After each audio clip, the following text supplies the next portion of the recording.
We got 10 games here on Monday's Major League Baseball slate. We're going to give you thoughts and plays on over half of them right here. Chicago White Sox taking on the Giants, San Diego, Minnesota, Baltimore, New York Mets, Seattle versus the LA Dodgers, and then we got best bets coming your way in Pittsburgh versus Texas, and Cincinnati taking on the Blue Jays. Who's joining me to break it all down? I got Drew Martin and Adam Trigger. And Drew, I want to start with you right at the top because we're not easing in here on a Monday morning. You're calling your shot with a potential big-time 2-1 payout with the Ugly Dog special of the day. Chicago White Sox, San Francisco Giants. I don't need to set that up anymore. The floor is yours, my friend. Oh, how about it? I mean, we get the White Sox here, Dan, 30-95 on the season. How about 12-51 not playing in Chicago? They're down almost 50 units year to date.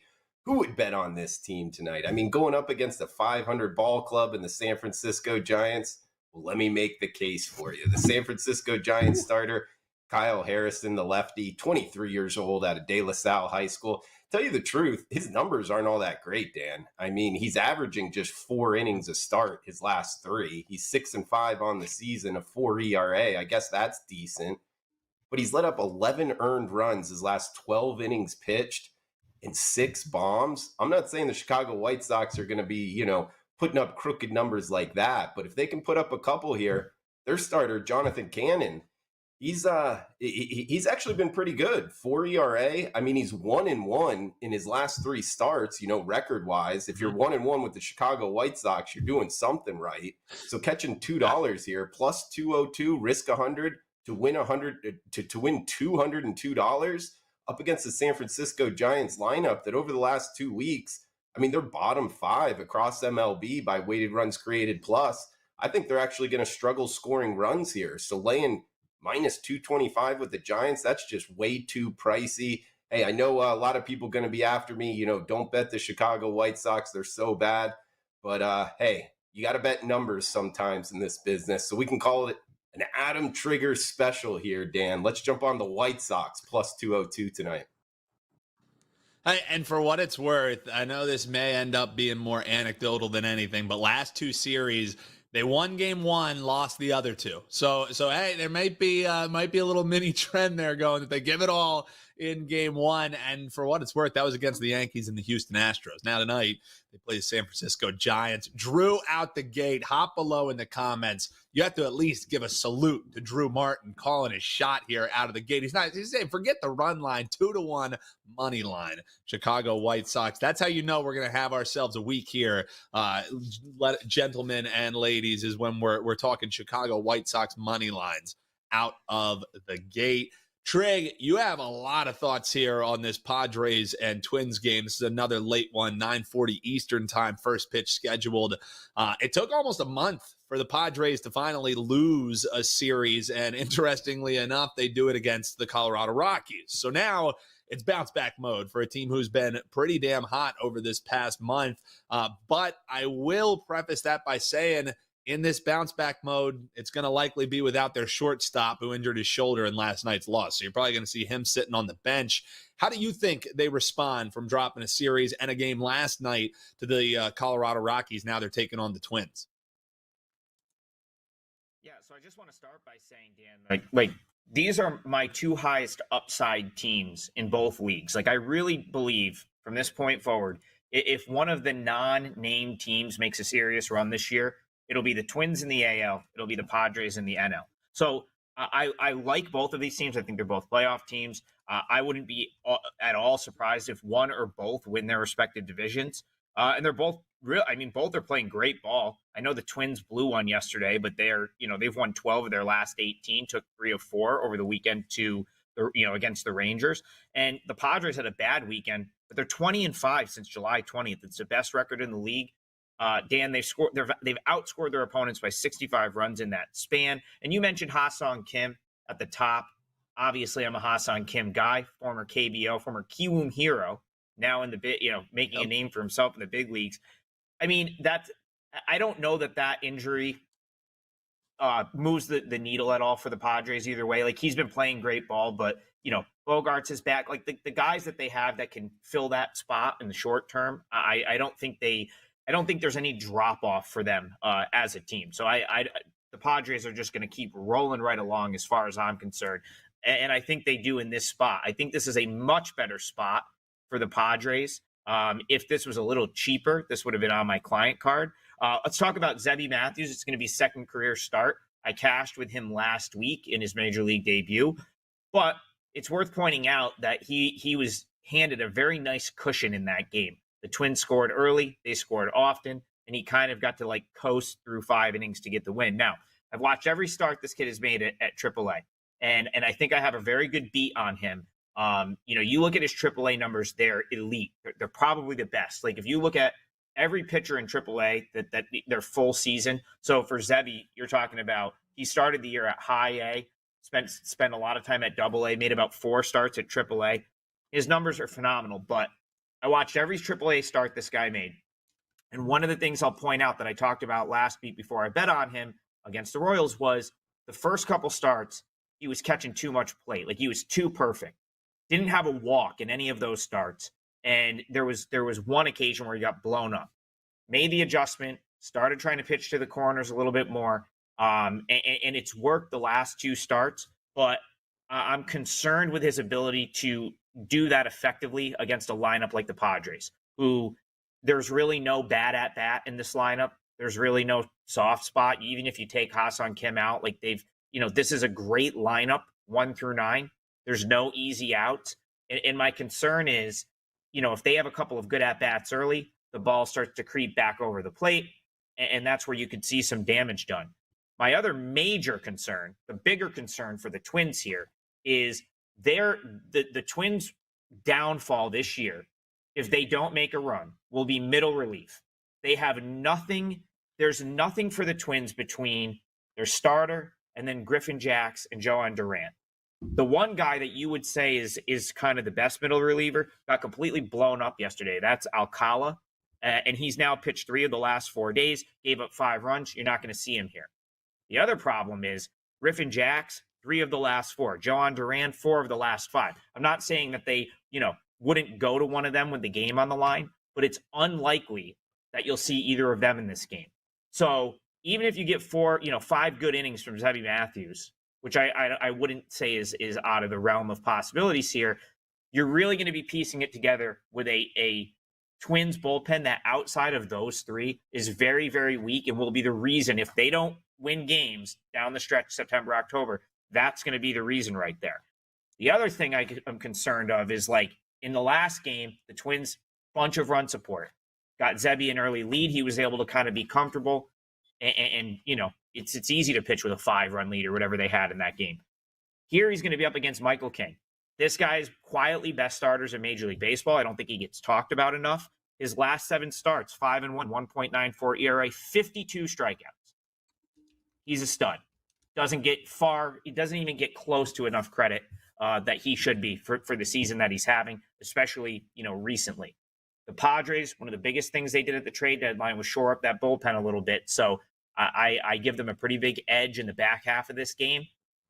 A little bit pricey at -155, -160, but I would not be on the Twins here. I think it's a horrible spot for the Twins coming from Texas out to San Diego.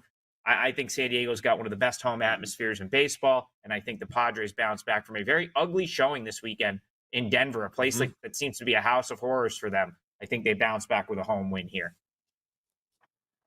Padres in the bounce back spot. That's the thoughts from our man Adam Trigger. WT.buzz/AT is where you can find him. Thanks for making us a part of your morning while you're hanging out with us. Hit that like button if you haven't already. Subscribe. You hit that little bell. You'll be notified when we go live. Shout out to those joining us over on TikTok, X, Instagram.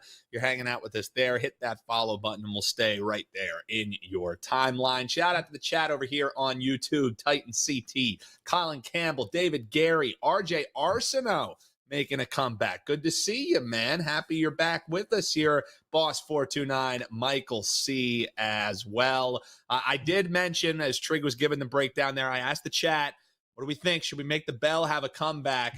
Michael C says, first game 7 hours away. Let the man cook. So let him cook. We shall. And Drew, let's swing it here to Baltimore against the Mets. This is a marquee series. And really, as you're looking at a crucial stretch of the season, especially in the case of the New York Mets, this is a really tough schedule they have coming up. And it's highlighted right here at the top with an O's team who is playing more like an O's team as of late. So it looks like Peterson going to go for the Mets, Rogers for the O's. So an all lefty affair here in game one. How do you see this one shaking out, Drew? Dan, this is a good one to get off the night slate. And this is one that the number almost kind of jumps out at you as a sports bettor. Like, what are the Orioles doing catching this big of a plus price? Well, there's a couple reasons why. Yes, they're coming in 21 games over 500, tied with the Yankees, top of the AL East, some important baseball down the stretch. But the thing is here, Trevor Rogers, the guy they traded for, and, a lot of people talking about, he's a lefty, getting that, left field and Camden Yards pushed back. He's kind of got the good dynamics to pitch well at home. Well, it really hasn't factored out that way, not to mention he's not at home in this matchup, but he's just 2-11 for the season, record-wise, 5 ERA. He's made 3 starts with the Orioles, Dan, and in 2 of them, he's got blown up. So I'm not looking to bet on Trevor Rogers, and it looks like a lot of sports bettors out there are not either. And he's up against David Peterson here, the former first rounder out of Oregon, back to back to back. Solid starts for the Metropolitans. They won the last 2 times he took the bump. He's got a 3-flat ERA. This is a Mets lineup that has been good against lefties. I actually think they're going to get to Trevor Rogers here. And it was one where, I did Drew's Daily Diamond early this morning, and I was saying minus 125, minus $1.25. That kind of pops out at you as surprising, Dan. And, sometimes the market telling you something, you got to pay attention to that type of thing. Well, it looks like even more people are jumping on because I'm seeing minus 140s right now. So it looks like, the money is coming in on the Metropolitans, and I think there's good reason why. Now it's getting a little bit out of hand at this point, but I think the Mets is the side in this one, Dan, in Citi Field. The Metropolitans, and you hear Drew mention there, the Daily Diamond. Drew gets up, works hard for you each and every day here on the YouTube channel. You can check that out, Drew's Daily Diamond. The games that pop off the board at Drew, you get right here on the channel, and if you're notified, you'll know when it goes up. Drew breaking down the MLB slate for you each and every morning here. If you haven't checked that out, definitely do so to supplement some of your baseball content right here as we go live. Drew gets you ready every morning. Trig, any thoughts that you want to give on Baltimore and Mets? Feel free. I also want you to touch upon this Seattle and LA Dodgers game, because you look at this Dodgers team, and it looks like from what we've been reading and hearing, they should be getting some cavalry back this week. Tommy Edman, likely to see some of his first action today is what I'm seeing, and it looks like Max Muncy, either tonight, tomorrow, he'll be back in the lineup. As far as tonight goes, this game going at 10:10, the nightcap here. You got Bryan Wu and Gavin Stone going to be your pitchers in this one. Any thoughts for you, Mariners, Dodgers? Yeah, well, first I just want to add one thing to Drew's Mets handicap, which I agree with. Yep. David Peterson rehabbed up here in Syracuse for about a month before his season started. I got to watch him pitch a couple times. I have some, friends locally here that cover the team. And the one thing that sticks out to me that he said during his time in rehab was it was probably about the first time in 3 years that he was pitching pain-free. He had I think he had hip surgery in the offseason. Don't quote me on that, but I thought it was like a hip surgery type thing that had nagged him for a couple of years. And he came out during his rehab and said it's the first time in like 3 years that he's really just been like pain-free, able to kind of execute his pitches the way he's want to without pain, soreness, so on and so forth. And like, I look in hindsight and I'm like, knowing that and knowing that, then I'm kicking myself for not betting him more, because like Drew said, he's really been very solid all season. So do what you will with that. But like, I think it's important to note that like Peterson might be a little bit undervalued due to the fact that he was, pitching through injury for like a couple of seasons coming into this season. Now you see the ERA in the low 3s. been very productive. So I just wanted to point that out with the Mets. I'm not going to spend a ton of time on Mariners Dodgers. Dan, this is like roulette. Okay, you go in a casino. The only reason you're betting this game is because you think it's a good time. Because anyone knows that you should be playing roulette. You should go play blackjack or craps or something that doesn't have like multiple double zeros to ruin your edge. Okay. I don't know how you bet this game because I don't know why you would want to fade Bryan Wu and lay $1.30 to do so with Gavin Stone. And I don't know why you would want to take a shot with this pathetic Mariners lineup.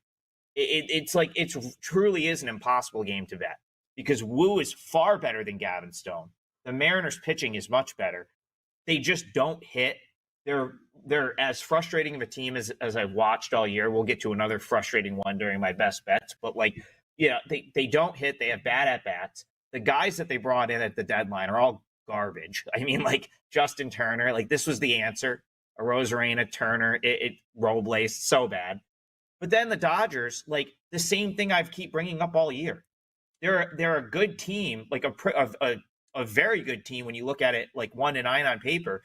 But they have like a 4A pitching staff. And like Gavin Stone kind of falls into that mix. Like he's a guy that, if the Dodgers were fully healthy, he's probably starting games at Oklahoma City. So I don't really like, I like Wu better. I don't know. I have no, like, I don't think you should bet this game. It's the best I can do there. There's too much. And Edman doesn't do anything for me, and neither does Muncy. I've been watching them at AAA. Like, I don't see how they improve the team. So I'm out on both of these teams right now, and I have nothing else to offer. I'll stop rambling. Sorry. Our friend Seth S, as you see there, he said, I missed the first 15 minutes of the show. So what was the one play that Trig gave? I'm sorry, Trig. We're on like I think I've given 3 already. I will tell you, moving at breakneck speed, 15 minutes into the show, we already talked 4 games. We were just touching upon our Seattle, LA Dodgers game. So far we've covered Chicago White Sox, the Giants, San Diego, Minnesota, Baltimore, New York Mets. And coming up here next, we have a question about Kikuchi maybe cooking a little bit. That's what Titans wants to know. Titans CT is asking about this Red Sox and Astros series. So Kikuchi on the mound here for Houston, and it's going to be Tanner Houck on the other side. Red Sox have to be maybe looking at this series hoping that it goes a little bit different, Drew, because the last time they faced off against the Houston Astros wasn't all that long ago, and they got swept. And now Houston's going to come into this one really well-rested bullpen. This series means a lot to a Red Sox team who's looking to try and get back into that wild card contention. So how is this looking for you as we head on into this series here, the Red Sox taking on the Astros? What do you say, Drew? Yeah, I kind of go with where you were teeing this one up, Dan. I mean, in the comment here, I like it. Kikuchi cooking a little something up. I like betting on Kikuchi. I know a lot of people out there look to fade him, but I guess I would go back to kind of past performance with the Astros playing well in this series. And what Tanner Houck, he actually had a good start against the Astros. If I remember off the top of my head, I think he went 5 or 6 innings, 1 earned run. So that would be something maybe to point at the Red Sox. But you brought it up, Dan. I mean, the Astros overall, they've reeled in the Mariners in the AL West. So it'd be the Astros or pass. It's just I don't want to go up against Tanner Houck. So that's the way I kind of broke this one down. It was, 5 minutes. I don't think there's any value. So I just went on to the next one. Yeah, shout out to the chat. Hal L, happy Monday to you as well, my friend. And Seth S, of course, saying we do love the breakdowns after all, Trig. So don't never change, Trig. Hashtag never change, Trig. What were you going to say, Trig? I got to chime in on the Red Sox because I haven't been like a Kikuchi hater this year. Like I kind of agree with Drew. I think there's been more times where it's like I don't understand why like people have faded him like year long. If you've watched his starts, like over the course of like all year, Blue Jays to now, like the fastball velo is good, like has been pretty good. Like I haven't seen like reasons to fade him, but his numbers are horrific against the Red Sox. I had him written down here. 0-2, 10.66 ERA and 7 home runs in 3 starts against the Red Sox since the beginning of last season. So that would be my concern. But, as far as like playing this game, I think the Red Sox have a lot of bullpen arms that are pretty cooked up. So it's like, it's a tough game there. Maybe you see runs, maybe the over is in play. I think I personally lean toward the Red Sox with the plus money because I think it's pretty even, but 8 minus 115 seems a little light, considering the offensive damage these two teams could do and the fact that there's probably some late runs there for the Astros since the Red Sox bullpen hasn't been stopping anyone these days. So I had an opinion on that one, wanted to get that out. Yeah, and RU Zen kind of points out, and it kind of touches upon how you're talking about the offensive output that you can. He asked, is over the play here. So either of you guys, any thoughts on potentially looking at that total for Boston and Houston, looking like we got 8 painted across the board, some little bit of juice heading towards that over in this one. But again, I know that you're not that enamored or, it's not like you hate the pitching matchup, but I don't know, eight sounding just about right. And any thoughts for either of you guys on that one? Yeah, go ahead, Drew, if you got it. Go ahead. I don't know that I would jump on the over here, Dan. And to the comment that we were just showing right there with Tanner Houck and his last 2 road starts, they've kind of been separated a bunch. And yes, he did have a bad start in Arlington, but the start before that was in Colorado where he gave up 10 hits. I was kind of pumped the brakes in terms of like fading guys that had rough starts a mile high, just because coming back here, obviously not being 5,000 feet elevation, I think things change. So that's one thing I would just pump the brakes on in terms of just fading Tanner Houck. And I would add, Kikuchi with Triggs breakdown, the velocity is there when you watch him pitch, man, it's smooth coming from the left side. So I'm kind of with him. I'm surprised people look to just fade him. I almost think it's kind of something a lot of people start doing it, and then he's got a cool name, so people just remember that the next time it's in his rotation. So it's just one of the things I bring into my handicap.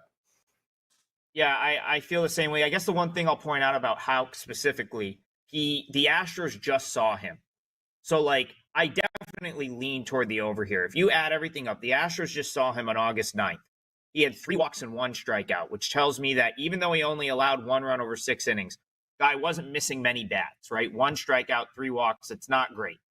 And now that team, a team full of professional hitters, you got to remember, these guys are the best of the best in the world. If they see a guy and 2 weeks later, they see him and they've got a beat on him, they will hit the ball. Like that's just fact. Like that's how it works. So you get Kikuchi's bad numbers against the Astros, the fact that the Astros just saw Houck and put the ball in play, and the Red Sox pathetic bullpen at the back end, 8's probably light. Now, I say that, and Kikuchi will throw 8 scoreless innings here because that's how it goes, but 8 definitely feels light on the total. Yeah, it's definitely hard to disagree there. I don't know if I'm just rushing to bet that total. I think 10 games on the board. Maybe you can look a little bit elsewhere. Love the chat though, popping off here on a Monday morning. Everyone is ready and raring to go. Getting ready to go for the week. We appreciate you while you're hanging out. Make sure you hit that like button. Doesn't even take a second. And if you like what you see, hit that subscribe. If you're following us here on social, hit that follow button. And shout out to TikTok chat as well. We appreciate you over there. RU Zen points out, hey, let's talk about this Kansas City Royals game because there's a bunch of games that are passes on the board. So yeah, let's talk about the game that has an over $2 favorite because that doesn't scream pass. I'm joking, are you, Zen? But Angels and looks like Lugo and Fulmer are going to go in this one. Drew, this one didn't jump off the page at me as one I wanted to bet. Anything stand out to you? Dan, I'll tell you, you bring up the minus 200 favorite. It's not something that made my card for sure. I mean, Fulmer, he got blown up, 5 earned his last time out. But before that, I'm looking here, he was pretty decent. So I'm not one to lay minus more than $2. So, hey, if you want to take a shot at Fulmer bouncing back, the Halos, that's the only way I would go at this one, Dan. Yeah, that's what I mean. Is of all the passable games, this one felt most passy to me. How about you, Trig? Any thoughts? Royals, Angels, and for what it's worth, we do got best bets coming up in just a moment. Don't go anywhere. Pittsburgh versus the Rangers, and the Cincinnati taking on the Blue Jays is what we're going to chat here in best bets. But any thoughts in this one for you, Trig? Before we start turning the page over to those. Yeah, I lean Angels here. I would take the 1.5. Couple reasons. One, the Royals just absolutely beat up on the Reds all weekend. I mean, every game was a blowout. They had a lead in every game. It was unfortunately, I was on the wrong end of that. Picked the wrong time to step in front of that train. But what happens, sometimes, especially after a weekend like that, now they're coming back home. It's definitely like a complacent spot a lot of times where it's like, okay, now they're coming home and they're going to play against an Angels team that is, correctly labeled a bad baseball team. So I could see maybe the Angels not getting like the Royals full focus here, just in this spot.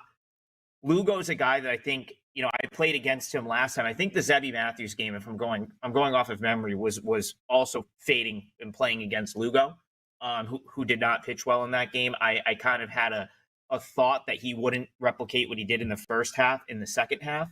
So I don't hate the idea of going against him here. I do think the Angels have, they called up Nico Cavadas the other day, who's a guy they got from Boston in the trade for the reliever that they traded there.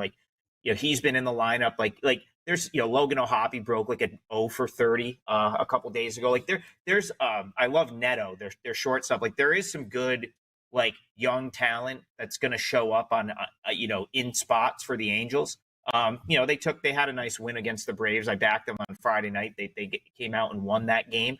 And the best thing about the Angels, their bullpen, there is some studs in their bullpen. Another SEC guy for Drew, Ben Joyce, who was throwing 105 for Tennessee a couple years ago.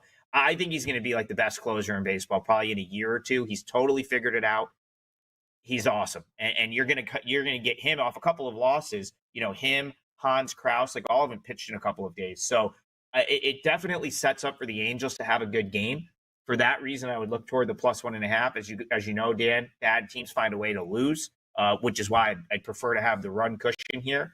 But I would not be dying to bet the Royals at $2 favorite here. It's just not the spot to do it.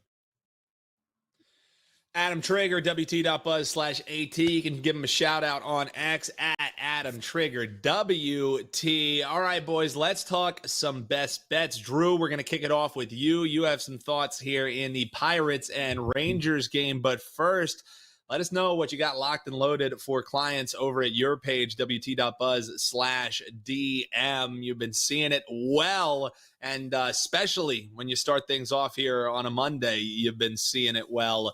Tell folks about what you got locked and loaded and let us know how we're betting this Pittsburgh and Texas game. Yeah, sure, Dan. You bring up the Monday, a little 5-1 run here, the start of the series, breaking down some of these games. Been seeing it clearly, and even more importantly, guys, just up under 30% over the last month on all MLB sides. So got two of them going tonight, 4%er. You get a 2-for-1 special there. Monday night MLB big bets. Drew Martin, WagerTalk.com for the best bet for this show. Guys, we are getting the Pittsburgh Pirates plus 120, as high as plus 130. So a pretty sizable dog here going up against the Texas Rangers. I'm still seeing the Rangers on the odds board undecided, but we are getting the deal here from the odds makers. And really it comes down to the Rangers, 6-16 their last 22, 3-9 their last 12. Some terrible rumors coming out of the locker room. They're thinking about dropping some of their higher paid players, some of their better players. Just really haven't been able to have the same type of season they had last year. So they're kind of falling apart. I've been fading them for the last week or so and having some success. Going to do it again here. Ortiz, the starter for the Pirates, 25-year-old Dominican-born pitcher, 3.4 ERA. He's given up less than 80 hits in 95 innings pitched. And that's including, kind of their schedule, guys. I love looking at starting pitchers in who they're facing. Sure enough, he was back-to-back against the Padres, which is tough on the starting pitcher. And then the two starts before that, he was back-to-back against the Arizona Diamondbacks. So this is the first team he's facing that hasn't seen him in back-to-back situations. I actually think he's going to have a pretty good start here. We get plus 130. In Texas, if it is Urena, I believe it is. It's his spot in the rotation. But either way, I'm just listing Ortiz in this. Urena's been awful. 15 earned runs his last 12 innings, 0-3 his last 3 starts. So, hey, the Pirates, they were on that losing streak, but they just won 2 of 3 over the Mariners. So maybe it's a little bit of a buy low point. Let's jump on the Pirates as high as plus 130. Risk 100 to win 130 on the dog in the Pittsburgh Pirates, Dan. It's a barking dog Monday for our man, Drew Martin. Go over and grab that best bet pack over at his page, wt.buzz/DM. Also, give him a follow on social media at Drew Martin Bets. Strong handle for my man, Drew there. But going with the Pirates, a little plus money. Hop below in the comments. Let us know what plus money you're looking to find on the board here tonight. Hit that like button while you're hanging out as well. Trig, what do you got locked and loaded over at WagerTalk.com? And how are we betting the Reds and the Blue Jays? Because, man, the Reds could use some turnaround in the worst way, and they'll have to try and do it against Kevin Gausman. Looks like they're going to have Aguilar on the mound, but swept, outscored 28-3 over 3 games against the Royals. So, yeah, the Reds need a little change of scenery here. So how are you looking to bet this one, and what can folks find over at your page? Yeah, so first at my page, I'm gonna have a 4% MLB play. It's already locked in. I just haven't put the individual sales brick up yet. I'll do it after this show, so you'll see that in a few minutes. But the play has already been sent out. It was sent out this morning. Dan, I texted you earlier, said I was in a bad mood. The Reds are the team. The Reds are the reason I'm in a bad mood. I picked the wrong time to take a stand with them. So, the weekend sucked. Baseball's been good. Going back to like June 1st, it's been a really good run, but the weekend was not good. And all of that is thanks to the Cincinnati Reds, who I bet every single game of that series against the Royals, and they got absolutely boat raced from Friday to Sunday. With that being said, now, again, we're just talking about this game. This is not going to make my client card, but the Reds are probably the right side here. And the only reason that I didn't play this for clients is because I wanted the plus 1.5.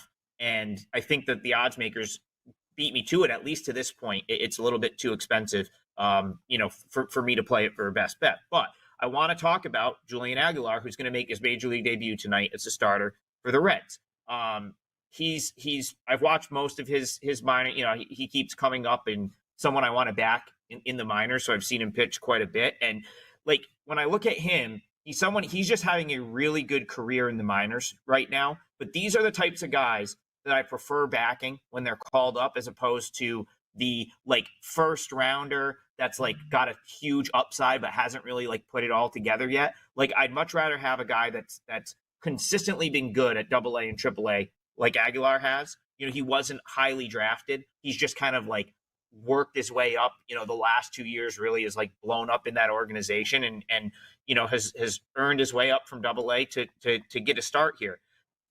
He sits like 93, 95, decent fastball, keeps the ball down, gets a lot of ground balls. I can't really tell if his stuff is gonna play at the big league level, but I think it will against the Blue Jays, because this is a very young lineup right now. Remember, the Blue Jays are kind of in rebuild mode already. They've got some of the names still there, but they're pretty much like letting all the young guys play. Right now, the only position player on their roster older than 30 years old is George Springer.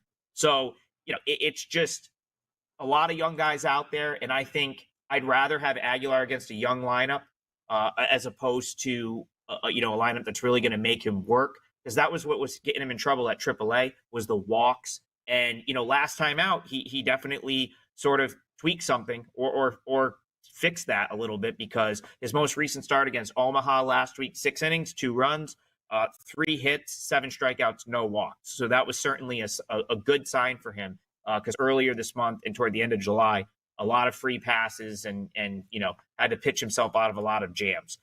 So again, I think the Jays lineup could be a good matchup for him, but the real advantage for the Reds in this game is the bullpen. You look at this past week, the Reds bullpen didn't have a great week, but the Reds were always behind.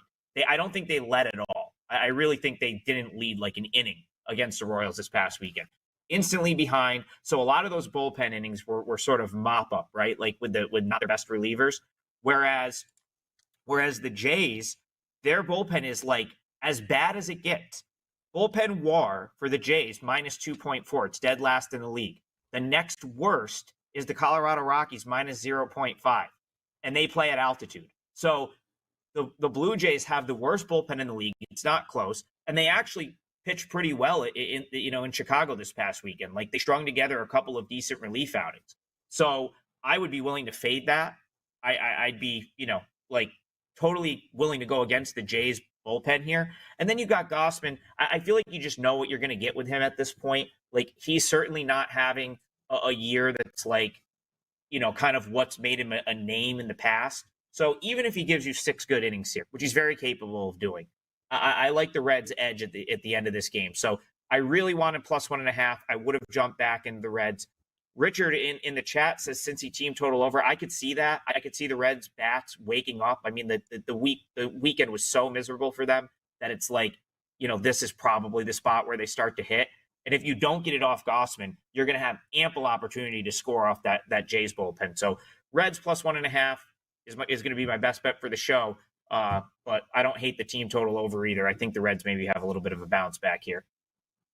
We are all about the dogs here today on First Pitch. Take the 1.5, sprinkle the money line, and Drew looking towards the Pittsburgh Pirates, getting you some plus money as well. Thanks for joining us here on another edition of First Pitch. 10 games on the board. We gave you plays in 8 of them. If that's not enough to smash that like button to make sure you're subscribed, I don't know what is. Big thanks to Drew. Big thanks to Adam Trigger. But don't go anywhere, folks. You like yourself some Drew Martin, you like yourself some free plays 20 minutes from now. Wager Talk today, Drew Martin playing a doubleheader, make it a triple header, because later today we got the opening line report with Drew Martin and Teddy Covers coming your way. More reasons than ever to subscribe. But Drew Martin will be joining Brian Power, Brian Leonard, Teddy Covers, and the Prez, making his triumphant return to his own show, how that works out. But they're going to be talking some MLB, some La Liga, NFL win totals, and more coming your way 20 minutes from now. Don't go anywhere. Stay here, locked and loaded. Best of luck, everyone. We'll see you on Tuesday for another edition of First Pitch. Until then, best of luck. We'll see you next time.